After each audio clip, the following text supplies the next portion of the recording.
اللہ الرحمن الرحیم۔ دنیا کی عجیب مثال۔ امام غزالی رحمۃ اللہ علیہ نے یہ بات بڑی اچھے انداز میں سمجھائی۔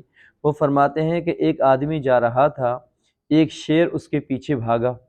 اس کے قریب کوئی بھی درخت نہیں تھا کہ جس پر وہ چڑھ جاتا۔ اسے ایک کنواں نظر آیا۔ اس نے سوچا کہ میں کنویں میں چھلانگ لگا دیتا ہوں، جب شیر چلا جائے گا تو میں بھی کنویں سے باہر نکل آؤں گا۔ جب اس نے نیچے چھلانگ لگانے کے لیے دیکھا تو کنویں میں پانی کے اوپر ایک کالا ناگ تیرتا ہوا نظر آیا۔ اب پیچھے شیر تھا اور نیچے کنویں میں کالا ناگ تھا۔ وہ اور زیادہ پریشان ہو کر سوچنے لگا کہ اب میں کیا کروں۔ اسے کنویں کی دیوار پر کچھ گھاس اگی ہوئی نظر آئی۔ اس نے سوچا کہ میں اس گھاس کو پکڑ کر لٹک جاتا ہوں، نہ اوپر رہوں کہ شیر کھائے اور نہ نیچے جاؤں کہ سانپ ڈسے۔ میں درمیان میں لٹک جاتا ہوں، جب شیر چلا جائے گا تو میں باہر نکل آؤں گا۔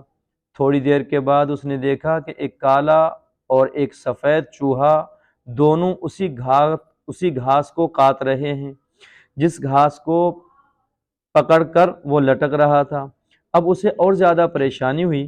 اس پریشانی کے عالم میں جب اس نے ادھر ادھر دیکھا تو اسے قریب ہی شہد کی مکھیوں کا ایک چھتا نظر آیا۔ اس پر مکھیاں تو نہیں تھیں مگر وہ شہد سے بھرا ہوا تھا۔ یہ چھتا دیکھ کر اسے خیال آیا کہ ذرا دیکھوں تو صحیح اس میں کیسا شہد ہے۔ چنانچہ اس نے ایک ہاتھ سے گھاس کو پکڑا اور دوسرے ہاتھ کی انگلی پر جب شہد لگا کر چکھا تو اسے بڑا مزہ آیا۔ اب وہ اسے چاٹنے میں مشغول ہو گیا۔ نہ اسے شیر یاد رہا، نہ ناگ یاد رہا اور نہ ہی اسے چوہے یاد رہے۔ سوچیں کہ اس کا انجام کیا ہوگا۔ یہ مثال دینے کے بعد امام غزالی رحمۃ اللہ علیہ فرماتے ہیں، اے دوست، تیری مثال اسی انسان کی سی ہے۔ ملک الموت شیر کی مانند تیرے پیچھے لگا ہوا ہے۔ قبر کا عذاب اس سانپ کی صورت میں تیرے انتظار میں ہے۔ کالا اور سفید چوہا یہ تیری زندگی کے دن اور رات ہیں۔ گھاس تیری زندگی ہے جسے چوہے کاٹ رہے ہیں، اور یہ شہد کا چھتا دنیا کی لذتیں ہیں جن سے لطف اندوز ہونے میں تو لگا ہوا ہے۔ تجھے کچھ یاد نہیں، سوچ کہ تیرا انجام کیا ہوگا۔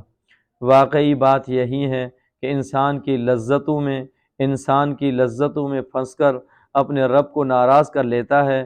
کوئی کھانے پینے کی لذتوں میں پھنسا ہوا ہے اور کوئی اچھے عہدے اور شہرت کی لذت میں پھنسا ہوا ہے۔ یہی لذتیں انسان کو آخرت سے غافل کر دیتی ہیں۔ اس لیے جہاں ترک دنیا کا لفظ آئے گا اس سے مراد ترک لذات ہوگا۔ صلی اللہ علیہ وسلم۔